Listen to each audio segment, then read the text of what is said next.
What's up, Yinzers, Yinzettes? Welcome back to Pucks and Net. We're going to give you the latest downtown breakdowns and everything from this past week in Penguins hockey, which, as per usual, is not very much right now. We are in the dog days of summer, in the end of August, and I mean, the best thing is the training camp's around the corner. We're about a month out, less than a month out at this point. So, joined by, as usual, co-host Hunter Hodes. Hunter, how are you doing this afternoon?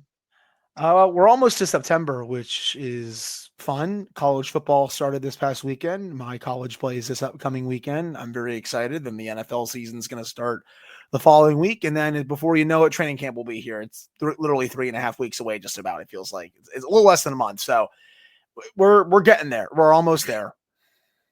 We're in the home stretch, people, so you won't have to hear us rambling for too much longer. We'll actually have a lot more stuff to talk about in about 3.5 weeks. Or maybe we will have some things to talk about in the next week or so. Because if you've been paying attention to some of the reports swirling about the Pittsburgh Penguins, one of the big stories right now is a potential ownership change. And this is we heard Mario Lemieux, Ron Burkle, and David Morehouse earlier this summer that they were interested in purchasing the club from Fenway Sports Group. Fenway Sports Group kind of put out a little bit of a rebuttal statement in response to that, said, we're still looking at the minority share because that was shared back in January that FSG was going to take the Penguins to market for a minority stake in the company. They haven't since released a statement since the Burkle and Lemieux news broke back in June from Pierre LeBrun. But more recently, a new group has emerged, and that's the Hoffmann Family of Companies. And they appear to be a pretty serious contender to buy the team, Hunter. Yeah, this has been, when you read that report from Elliot Friedman last Monday when he dropped it, it definitely seems like that they right now are the favorite, though we don't really know who else is involved outside of them, the Lemieux group and all that stuff. But for those that don't know, they own the Florida Everblades in the ECHL. They won back-to-back Kelly Cups in the ECHL Yep. before losing in the playoffs this year. So very stable down there, but they have openly talked about wanting to buy an NHL team at some point. Opens the Pittsburgh Penguins, who right now it looks like an offer could be around 1.75 billion. I thought it would be a little bit higher, around 1.9 billion to maybe even 2 billion. So it's still quite a bit of money. And some people, Kelsey, are wondering, like, well, why would FSG want to get out so early? They're going to make basically double the amount of money that they paid 4 years ago, 900 million, when they bought the team in 2021 from Mario Lemieux. If you can get double that money in 4 years, that's a pretty solid return on investment. Sure, they could 100% wait a little bit more if they really want to. They could get probably more than 2 billion once expansion comes around and a few other things and all that stuff. But getting almost 2 billion right now, that's an offer that they might not be able to say no to. Like, I don't think they were actively shopping the team, but when you get an offer in that range, it's like, okay, we need to at least listen, if not do it as of right now. So I know some people were concerned because you saw some of the stuff about the Hoffman family. He's married to someone and they kind of went to high school in Kansas City, Missouri, and people see that and it's like, oh, that they could move there. The Penguins have a lease at PPG Paints Arena until 2040. They are not going anywhere. They will sign an extension at the arena for a long time. Once it gets closer, they will sign an extension. This is one of the top fan bases in all of hockey. The value of the team is also insanely high.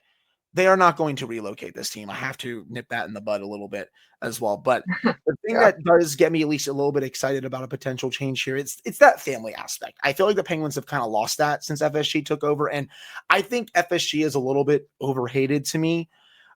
They have done some good things. They've expanded the front office. Number one, the arena upgrades, they paid for those.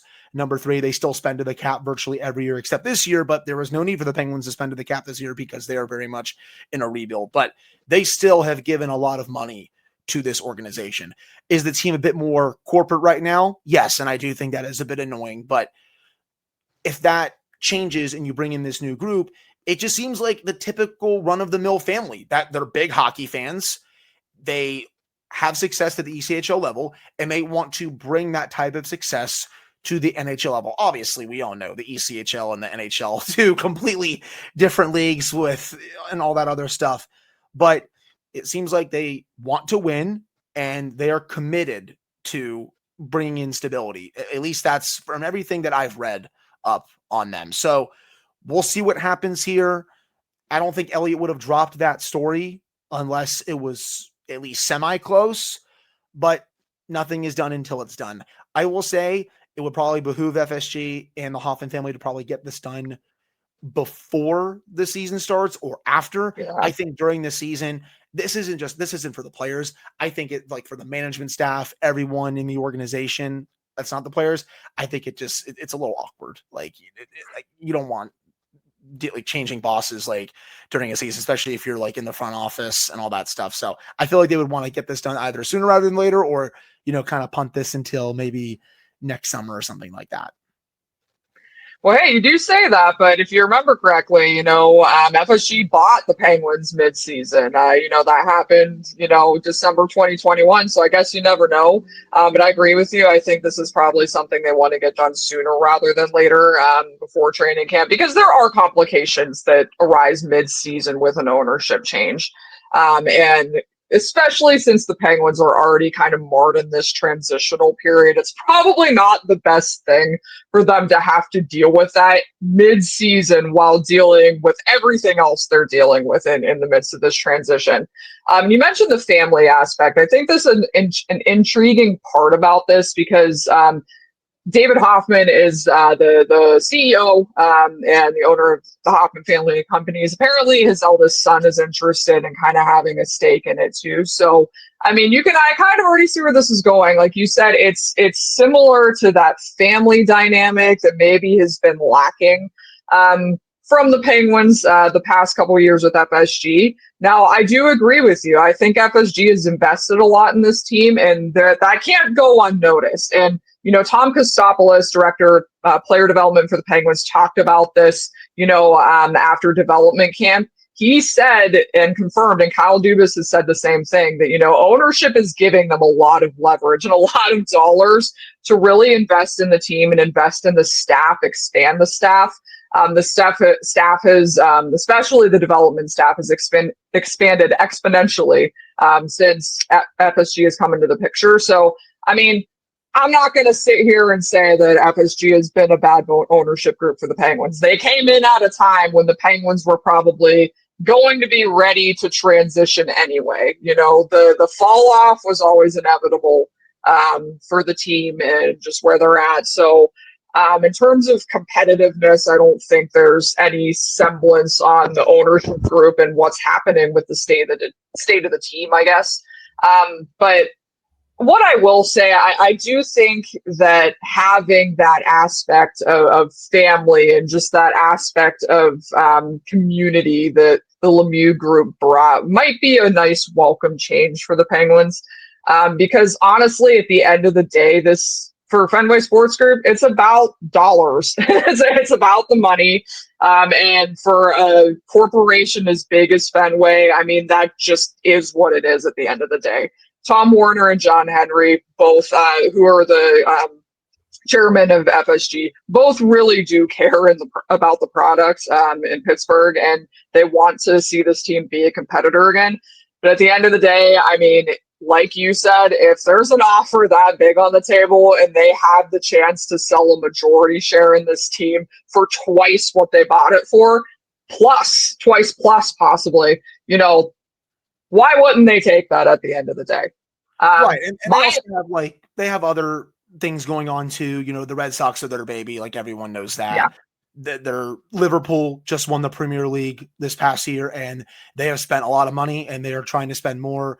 Kelsey, I'm not sure how familiar you are with the Premier League. They're trying to sign a striker from Newcastle, Alexander Isak, for probably around 200 million euros, which is quite a bit of money. And they just signed another person earlier during the transfer window for basically that same price. So they're all in on Liverpool as well. So they just have a lot of stuff going on. And if they figure they can get this money, they can focus on, some other things as well, potentially keeping the Penguins in good hands. There was one thing I was listening to 32 Thoughts over the weekend, and Elliot kind of mentioned that when Dave Beeston left FSG, it really wasn't the same in terms of hockey. And I actually kind of understand where he's coming from with that, because everyone remembers correctly, Dave Beeston led the charge to hire Kyle Dubas. He was at that press conference with Kevin Acklin, and he even said, we want to be forward thinking. We want to hire someone, like that, who knows how to make decisions. We like, and we value analytics and stuff. And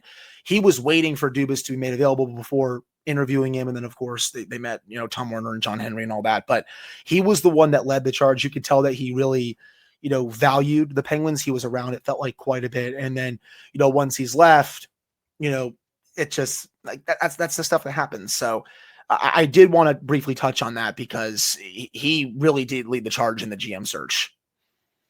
Yeah, absolutely. And that's a good point that you brought up. Things are just changing, and that's not necessarily a good or a bad thing. It's just the nature of this business, and especially with ownership groups that big. And I am not very well versed in the Premier League. So anytime you want to educate me on this show, I'm definitely interested in learning more. But yeah, that's something to consider too. Like you said, they have other investments. At the end of the day, if they're not getting out of this investment exactly what they want to, and they feel like they can sell really high on it, it's kind of a no-brainer move. And I do think it's interesting that they haven't really come out in rebuttal of anything for this latest report, because they were kind of pretty quick to put out a rebuttal for, the rumors about Lemieux, Burkle, and Morehouse.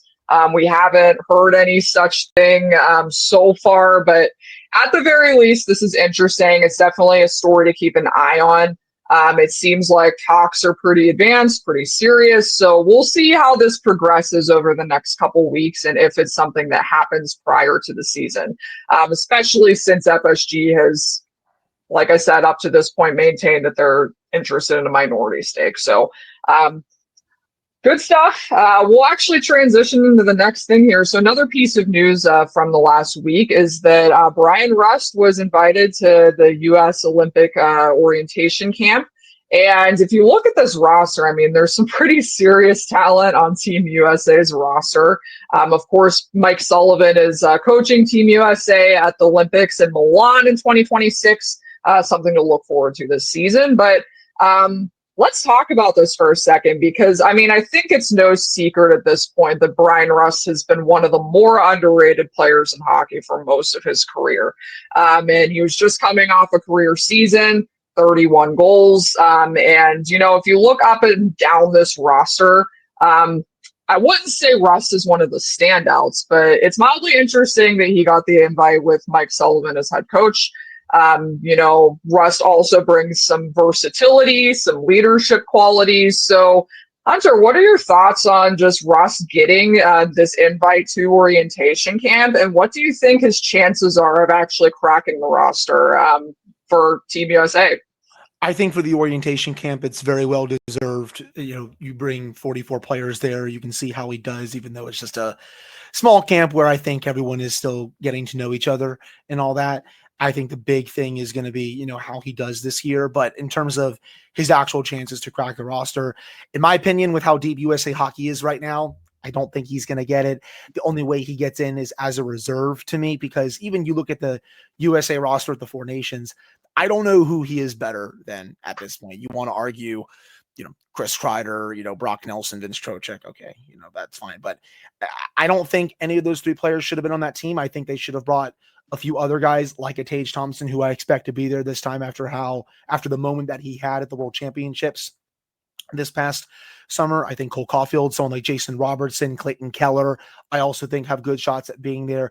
The big thing with USA hockey is you got to improve around the margins, because you're never going to outscale Team Canada. They have the best players, but if you can improve around the margins a little bit, it gives you at least a better shot at upsetting them and best on best. So, like, of the players I mentioned, Kelsey, Jason Robertson, Clayton Keller, Tage Thompson, I would not take Bryan Rust over any of those players. And I mean, no disrespect to him. He's been very consistent throughout his NHL career, especially these last few seasons. He just had a career year. But as of right now, with how deep USA hockey is, I don't see a spot for him on the team unless he goes out there and really blows everyone away this year. At best, probably reserve, but I just don't think he's going to crack this roster. That's definitely a fair assessment. And I do think another thing to keep in mind is injuries. We already saw that Matthew Tkachuk is going to be out quite a long while. And while, Bryan Rust is no replacement for Matthew Tkachuk, there's going to be injuries throughout the season too. And I think I agree with you. If he makes it, it would be in a reserve capacity. But I personally wouldn't overlook that relationship between Mike Sullivan and Bryan Rust. Now, any decision isn't unilaterally made by Mike Sullivan, obviously. But I mean, Mike Sullivan loves Bryan Rust. I mean, this guy spoke volumes about Bryan Rust, spoke glowingly about Bryan Rust, basically throughout his entire tenure in Pittsburgh. He has a lot of familiarity with Rust's game. As I said, Rust's versatility helps him. He can be deployed in all situations. He can be deployed up and down a lineup. And I think one thing that might be overlooked about an Olympic team as opposed to, say, a Four Nations team or something of a shorter format tournament is the fact that this is a little bit longer format of a tournament. And in these types of situations, you almost have to still build a four-line team. And sometimes that isn't always about choosing the, bottom line best players, the bottom line most productive players. Sometimes you need players like Rust and role players that can, play the roles that they're supposed to be playing. You need guys that can kill penalties, especially against a really formidable Team Canada power play. You need guys who can play those tough minutes while still, being able to produce. So I think some of those, I don't want to say intangibles, but some of those skills for Russ might be something that elevates him a little bit. But in general, I do agree with you looking up and down this invite roster. It's hard to see him beating out any of these players, or at least most of them. Clayton Keller was, as you mentioned, invited to the camp. He wasn't on the Four Nations roster. Tage Thompson was invited to this camp. He wasn't on the Four Nations roster. So there's a few younger names, a few kind of household names that should have been on that Four Nations roster, or at least considered for it, that are being considered for the Olympic team. So, I mean, it's a good problem for Team USA to have. They have a really deep talent pool, and I do think that they have a lot of balance. So we'll kind of see where that goes. But I wouldn't underscore Rust's chances of making it as a reserve, and especially depending on, the injury situation heading into the Olympics. Right. I think as a reserve, that one makes the most sense. But still, even then, he's going to have to beat out some really tough competition. This isn't some of the USA teams that, we've seen earlier in our lives where they weren't nearly as deep. Like, this is the best USA hockey team I think we will see of our generation, like with how deep the talent pool is now. Like, the development system has done such a great job churning out all these great players, especially over the last decade, to the point where USA, like, you look at some of the trophies that they've been winning. They haven't won the big one yet. We'll have to see if they do that in the Olympics. But, the amount of trophies that they've been winning outside of that with, the development system, it's been really good to see. So, again, not counting him out as a reserve, but there's got to be some extra work for it, because I think right now he might be on the outside looking in. Yeah, I can agree with that assessment. And just for reference too, there were 44 players invited to camp. And there are some veteran names on this roster too. I mean, and you're looking at veterans like Patrick Kane, JT Miller. You mentioned Chris Kreider's on there. He's somebody I think that probably he would beat out. Dylan Larkin. So there's some pretty formidable names on this invite roster. And it's hard to see, even with some of the veterans that they've invited, him beating them out in that aspect. Because, I mean, the one thing that's not going to be short on this team is leadership. I mean, this is one of those situations for any best on best tournament. Leadership is a intangible skill that's a bit oversold for stuff like this, just because most of the guys on these roster have good leadership qualities. There's no shortage of that in the room. So something like that isn't going to put him ahead of anybody. But like I said, we'll keep an eye on the injury situation. Obviously, keep an eye on the situation with Matthew Tkachuk. And we'll see how this season unfolds for Rust, because we'll see if he can put anywhere close to a repeat performance of last season up. So, speaking of, expectations for this season and a few players we're looking at, there are a few players on this roster who might have a little bit of uncertainty heading into this season, in terms of role, in terms of, what's going to happen. So, I know there's two players we both just recently discussed on the hockey news. And I want to talk about Matt Dumba for a second because, when you look at this situation on the Penguins' right side, we've talked about the roster logjam a million times on here. But the right side to me is interesting because Erik Karlsson is still a Pittsburgh Penguin. I mean, we keep saying it. He's still in Pittsburgh. And the Penguins currently have 4 right defensemen on the roster. They traded for Connor Clifton on draft day from the Buffalo Sabres. They traded for Matt Dumba July 10th, got him from the Dallas Stars for that 2028 second round pick. So I'm just curious to see if Karlsson is still on this team, come puck drop on October 7th, how this rotation is going to work. Because obviously you have Karlsson, you have Letang, they're going to be staples in the lineup if they're both here, regardless.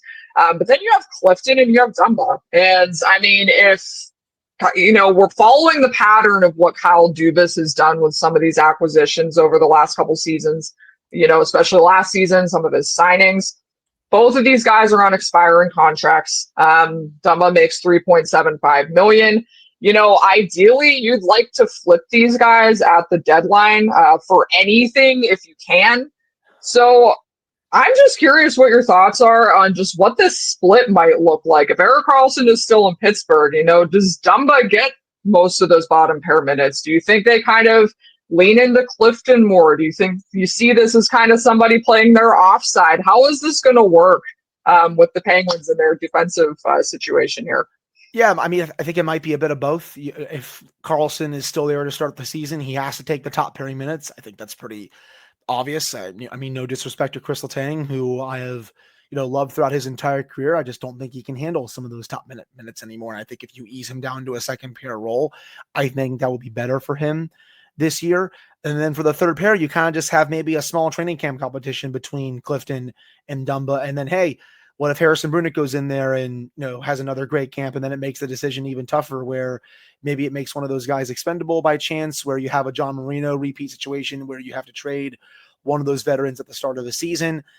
I don't think those two will have that much value just because of their years last year, but maybe there's a scenario where Brunick potentially earns a 9-game trial and you put him on the third pair to start the year. But again, that's a different conversation. As for just Dumba and Clifton, though, again, it's just going to be a competition on that side. I would lean towards Clifton right now.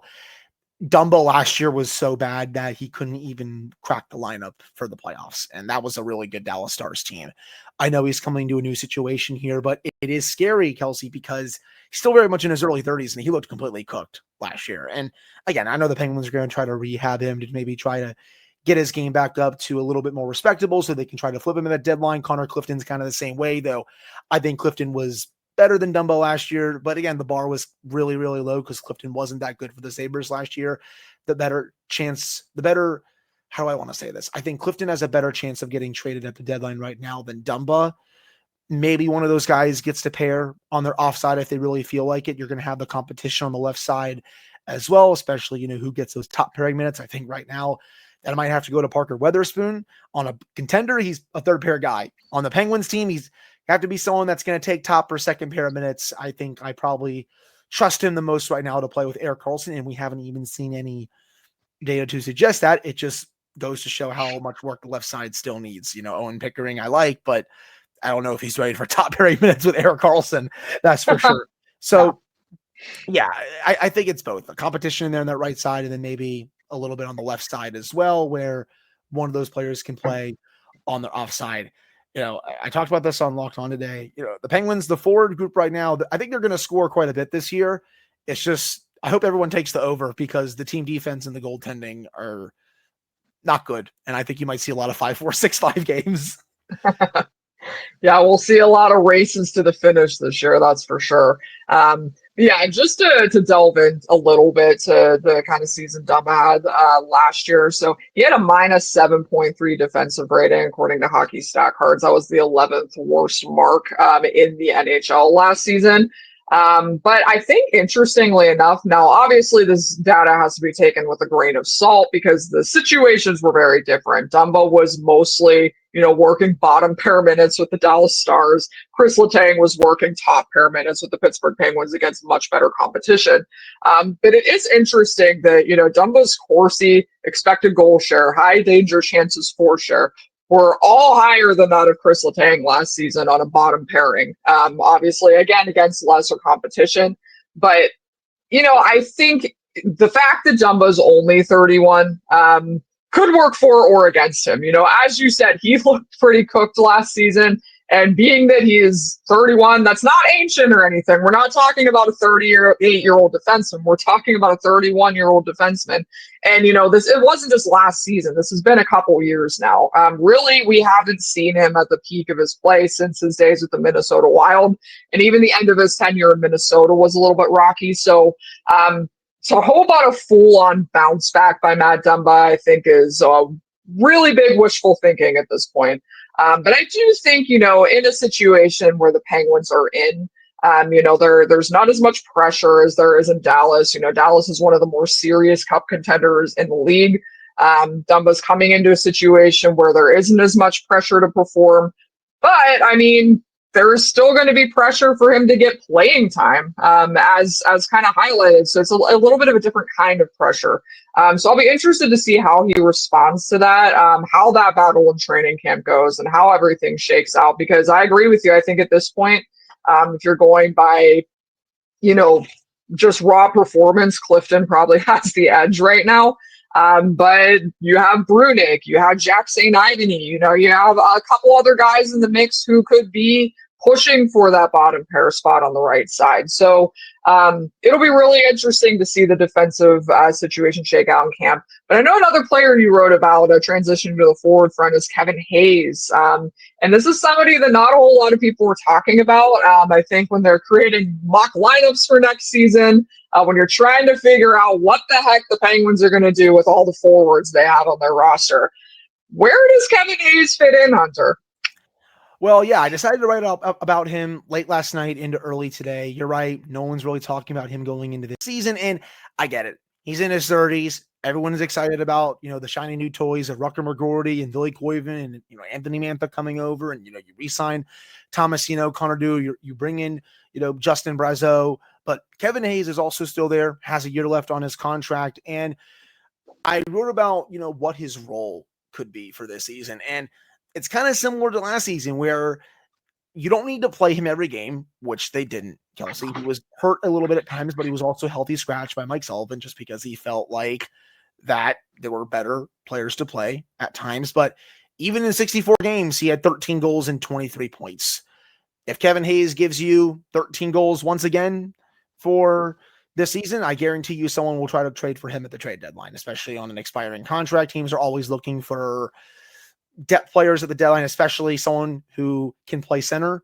Hayes is actually pretty flexible. He can play wing and he can play center. So teams are always looking for a player like that to try and bolster their lineup when the Stanley Cup playoffs come around in April. So I think if he can play similar again, maybe 60, 65 games, give you third, probably more like fourth line minutes, give you some decent depth scoring, I think that's totally fine. I think you can play him on the second power play at times if you really want to. He's also an option to move up in the lineup in case of injuries. Again, I look at the lineup right now. I think best case, he's a fourth liner. He can move up to the second or third line in case of injuries, but fourth line, I think, is where he could be right now. And hey, as a fourth liner, that's fine by me. But as I wrote, he's going to have to earn that ice time. There's a surplus of forwards right now. Philip Hollander is also going to be competing for a full-time spot coming back over from Sweden. We talked about Tristan Brose, but I think he might need another year in Wilkes-Barre, in my opinion. But you have some of these younger pieces competing. You have some of these other veterans competing. One of them is Kevin Hayes. So let's see if he can go out there and fully earn a spot. Yeah. Speaking of competing, my dog's competing for attention right now, so he's getting all the pets. But anyway, I can't pet you right now, buddy. But anyway, so Kevin Hayes, I think what's going to be most interesting to monitor about his situation is the situation with Rucker McGroarty and Ville Koivunen, because if both of those guys make the roster, they're pushing some guys down from the top 6 that would otherwise be there. And especially, if you think in terms of if Bryan Rust and Rickard Rakell are still on this roster, you got to think that at least one of those two are going to be in the top 6. If the Penguins are smart, both of them would be in the top 6, but one of them is going to be in the top 6. And then you have Mantha, you have Tomasino, you have Dewar, you have Tommy Novak, you have Brazeau, you have Lizotte. And when you start going up and down the list of these names, I have a hard time seeing where Kevin Hayes slots in the lineup with both of those guys in the mix. Just because they have, they do have forward depth. I don't think I don't think it's unfair to say that. I'm not going to sit here and say it's, contending team worthy forward depth, but they have some forward depth, and especially with Koivunen and McGroarty in the mix, and then you throw Hollander in, it makes it all the more interesting. So the kind of camp that the young guys have, I think, is going to play a lot of influence in what Kevin Hayes' role is going to be next season. Because the one thing I want to keep in mind too here is that, if McGroarty and Koivunen do go out and have outstanding training camps, it's hard to leave them off this roster. The Penguins are going to have to exercise waivers. They're going to have to, try to make a couple moves. And you wonder if Kevin Hayes is going to be one of those guys that kind of falls victim to that if these younger guys make a push. His positional flexibility helps him a little bit. His ability to play center, as you mentioned, I think makes him a little bit more valuable, as well as the fact that he's on an expiring contract. The Penguins also have 3 retention slots, all 3 of their retention slots this season. And while they should, save a couple of those for the trade deadline, it wouldn't hurt to use one of those on a guy like Kevin Hayes, who's on an expiring contract. They don't have to worry about retention beyond this season. So, I just think that a lot of his situation is going to depend on these younger guys. And at the end of the day, that's just the reality of the Penguins situation. They kind of dug themselves a hole by signing a bunch of forwards, by having a surplus of forwards. And unfortunately, guys like him are sometimes a casualty to that. And what I will say too about Hayes, and we've mentioned this before, he is a really strong locker room glue guy. I do think, as opposed to somebody like Heinen and Achari, nothing against those guys. But if you're going to keep a veteran on the periphery of this roster as a 13th or 14th forward, I think there's more value in keeping Kevin Hayes than there would be in keeping one of those two guys, for the positional flexibility and just for, that aspect of leadership. The young guys love Kevin Hayes. As I mentioned, he's a glue guy. So I do think that he's, somebody that is worth keeping around if they can, but their hand might be a little forced here. And is there anybody else you kind of want to highlight, or we good? I think we're running on pretty good time this week. So I got no one else to really highlight right now. I'm just excited for, we're coming out of August now. Things are starting to pick up a little bit more, which is nice. We just saw the Marco Rossi contract happen. Everyone's waiting for Mason McTavish to sign, though the Ducks are grinding that down just because that's how Pat Verbeek is. I'm sure that's going to get done. But yeah, I mean, I'm just excited. We're only a few weeks away at this point from camp starting, and September getting underway. Just about football season. There's really not much other Penguin stuff going on right now. We're still waiting to see what else happens, if anything happens at all. But as the days get closer to camp, I think that's unlikely. I don't think they would trade any of those big 3 players during camp. I think that would be a little awkward for them. Only you show up to camp. Oh, we're trading you like 2 days later. Like, what, you could have done this earlier in the offseason. I think that would just be weird. Yeah, it would definitely be weird, especially with that, game in Sweden coming up, That's true. with Carlson and Raquel. That would be a little bit of a kick in the butt if they were dealt literally right before that. So we'll see. But yeah, I mean, we'll see if anything transpires over the next couple weeks. As we said, keep an eye on the ownership situation. Something I forgot to mention earlier with the ownership situation, I do find it a little bit of a curious time because if the Penguins would happen to stumble on Gavin McKenna next season, you'd think, that stock would go up quite a bit. So, I guess money talks. What can you say? But at the end of the day, that's reality, guys. But yeah, so thanks for tuning in once again. As we've mentioned in the past, this is going to be a Friday thing regularly, especially once we get going with the season. But for a couple days late, I apologize. We'll come to you with a new episode later this week. But I'm Kelsey Sermats for Hunter Hoodies. It's Monday, guys. It's Monday. Enjoy the rest of your week, and we will see you next time on Bucks and That.